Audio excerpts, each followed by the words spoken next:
यांची पुण्यतिथी.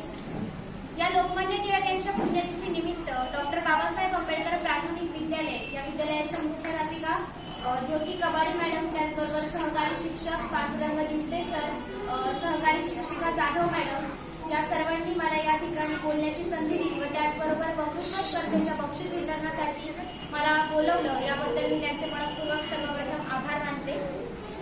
माझे आजोबा म्हणजेच रामदास कोंडाजी ससाणे व त्याचबरोबर माझे वडील म्हणजे नितीन रामदास ससाणे हे दोघेही तुमच्याच शाळेचे माजी विद्यार्थी आहेत. तर माझ्या आजोबांच्या स्मरणार्थ वक्तृत्व स्पर्धेसाठी पारितोषिक वितरणासाठी ट्रॉफी देण्यात यावं किंवा सन्मान चिन्ह देण्यात यावं अशी माझ्या वडिलांची इच्छा होती. तर म्हणून आज तुमच्यासमोर मी उभी आहे. मी येथील तुमच्यासारखीच एक विद्यार्थिनी आहे. मी इयत्ता 9वी मध्ये शंकरराव कुंटे पाटील या विद्यालयामध्ये शिक्षण घेत आहे. वक्तृत्व कलेची आवड असल्यामुळे मी आज तुमच्या सर्वांसमोर उभी आहे आणि बोलते आहे. तर मी सर्वांना इतकंच सांगेन की विद्यार्थ्यांनी आपली वक्तृत्व कलेची आवड जपावी, त्यासाठीच तुम्ही आतापासूनच प्रयत्न करण्यास सुरुवात करा. तर मी आता माझ्या व्याख्यानाला सुरुवात करते. नमस्कार, मी सई ससाणे आज तुमच्या समोर लोकमान्य टिळक यांचा विषय मांडत आहे. The man is know by his virtual. माणूस त्याच्या गुणांनीच ओळखला जातो आणि गुणवंत माणसांचाच इतिहास लिहिला जातो. इतिहास म्हटला की आठवतो तो गुलामीचा काळ, ज्या काळामध्ये ब्रिटिश सरकारच्या अमानुष छळामध्ये भारतीय जनता भरडली जात असे. मात्र त्याच वेळी Swarajya is my birth right and I shall have it. स्वराज्य माझा जन्मसिद्ध हक्क आहे आणि तो मी मिळवणारच, अशी सिंहगर्जना करणारे लोकमान्य टिळक यांचा जन्म रत्नागिरी जिल्ह्यातील चिखली या गावी झाला. हा बाळ जेव्हा जन्माला आला तेव्हा सर्वजण म्हणाले की हा बाळ अगदी त्याच्या वडिलांसारखा म्हणजेच गंगाधर पंतांसारखा दिसतो. अहो, पण मी म्हणते हा बाळ कोणासारखाही दिसो, हाच बाळ पुढे लोकमान्य होणार. रत्न सोने मातीत जन्म घेती, रत्न सोने मातीत जन्म घेती, राजराजेश्वरी नीज शिरी धरिते. कमळ जरी पंखात तरी येते, राजराजेश्वरी नीज शिरी धरिते. बाळ 10 वर्षाचा झाला तेव्हा वडिलांची बदली पुण्याला झाली. पुण्याला आल्यानंतर मात्र लवकरच बाळाच्या आईचे निधन झाले. आता मात्र बाळाचा सांभाळ त्याची काहून बसला. सध्याची निर्भयी आणि बाळाच्या स्वभावाचे पाणी काहीतरी विलक्षणच होते. उत्तम विद्यार्थी असून देखील बाळ शाळेत कधी चमकला. कठीण प्रश्न का निवडतोस रे? सोप्या प्रश्नांची उत्तरे देऊन तुला जास्त मार्क मिळवता येतील. त्यावेळी बाळ त्यांना म्हणाल, मला मार्कांची हाव नाही, मला ज्ञान हवंय. मग जे मला आधीच माहितीये तेच लिहिण्यात काय हवं.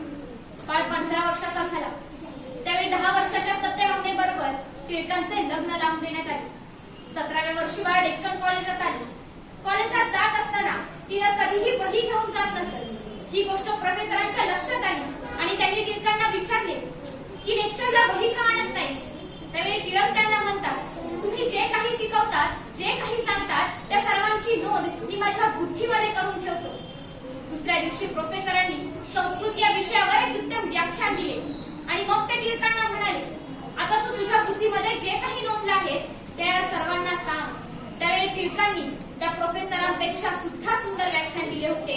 इतके टिळक हुशार होते. एक दिवस कॉलेजच्या वसतिगृहामध्ये मित्रांसोबत टिळक गप्पा मारत बसले होते आणि बोलता बोलता विषय निघाला, आता या क्षणाला जर इथे आग लागली तर आपण सर्वजण काय करणार? मित्रांनी चित्रविचित्र उत्तरे दिली. टिळकांनी मात्र मूत्राचा काचा मारला आणि खाली पळत जाऊन उडी मारली. सर्वजण खाली धावत आले. पाहतात तर काय, टिळक हसत उभे होते. याचाच अर्थ टिळकांनी नुसत्या तोंडाच्या वाफा सोडल्या नाही तर त्यांनी कृती देखील करून दाखवली.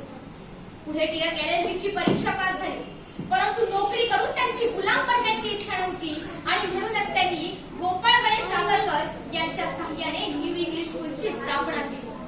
स्वातंत्र्याचा विचार घरोघरी पोहोचवण्यासाठी काय करावं हा विचार टिळकांच्या डोक्यामध्ये येत होता आणि त्यांना समजले की वर्तमानपत्र होय या माध्यमातून आपण स्वातंत्र्याचा विचार घरोघरी पोहोचवू शकतो. आणि टिळकांनी मराठीतला केसरी आणि इंग्रजीतला मराठा ही 2 वर्तमानपत्र सुरू केली. त्या वर्तमानपत्रातील सत्यता, निडरता, सच्चेपणा या गोष्टींमुळे ती वर्तमानपत्र घराघरांमध्ये जाऊन पोहोचली. परंतु ब्रिटिश सरकारला भारतीय जनतेच्या मनामध्ये स्वातंत्र्याची भावना निर्माण होणं हे मान्य नव्हतं आणि म्हणूनच त्यांनी टिळकांना मंडाल्याच्या तुरुंगात टाकले. त्या मंडाल्याच्या तुरुंगात असताना टिळकांना साथ होती ती फक्त पाखरांची आणि पुस्तकांची. तेव्हा नाही भीती, भिंतीच्या उंचीत आत्मा राहतो का कोंडुनी, मुक्त तो रात्रंदिनी, मुक्त तो रात्रंदिनी. टिळक ज्यावेळी मंडाल्याच्या तुरुंगातून सुटून बाहेर आले त्यावेळी ते एका ख्रिस्त्याच्या घरी चहा घेण्यासाठी गेले होते आणि ही गोष्ट ब्राह्मणांना समजली आणि ब्राह्मणांनी टिळकांवर बहिष्कार टाकला. त्यावेळी टिळकांच्या पत्नी टिळकांना म्हणतात, आता झाल्या गोष्टीचा घेऊन टाका प्रायश्चित्त, मागा की माफी. त्यावेळी टिळक त्यांना म्हणतात, एका ख्रिस्त्याच्या घरी चहा घेतला म्हणून वाटण्या इतका माझा धर्म नाही, मी प्रायश्चित्त घेणार नाही. दुसऱ्या दिवशी टिळकांच्या वडिलांचे श्राद्ध होते आणि त्या श्राद्धाला भटजी मिळेना अशी टिळकांची अवस्था झाली होती. मात्र त्यावेळी टिळकांचा लहान मुलगा टिळकांपाशी येतो आणि त्यांना म्हणतो, आता बाबांच्या श्राद्धाला भटजी म्हणून कोण येणार? त्यावेळी टिळक म्हणतात, काळजी करू नकोस बाळा, बाळ भट तरी नक्कीच येणार. दुसऱ्या दिवशी तो लहान मुलगा उठून पाहतो तर काय, बाळ भट म्हणजे टिळक स्वतः एक विद्वान पंडित होते. ब्राह्मणांचा असा का त्यांना कधी जाणवला नाही. ज्यावेळी पुण्यामध्ये प्लेगची साथ आली त्या प्लेगच्या साथीमध्ये टिळकांचा लहान मुलगा याचा योग्य उपचाराअभावी मृत्यू झाला. त्यावेळी टिळकांचे जावई त्यांना